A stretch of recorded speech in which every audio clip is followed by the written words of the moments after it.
you're here as your expert eye because we want to talk about the starts and what riders do to get the best starts. Obviously, in the start line here, the first straight, is the length of the stadium.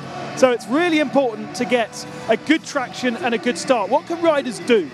They'll be focusing on trying to get, obviously, drive and traction off the start gate. That's primarily the most important.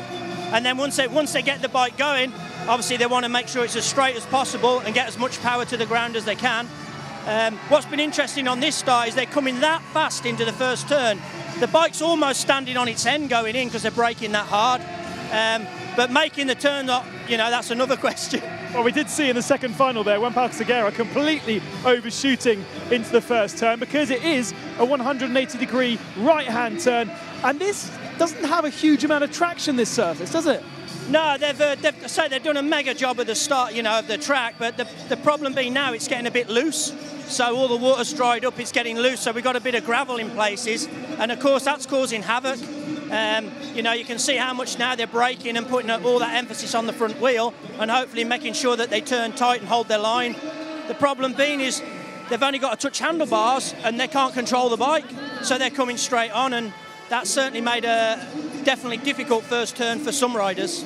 So that was Kevin Gallas in the junior final one there from 5th position, getting the whole shot, and that was really the secret to his victory. Body position so important with weight transfer, because you want obviously as much weight, well, I say obviously, I don't know at all. You want the weight on the rear of the bike when you first come off the line, but then on the front to slow it down?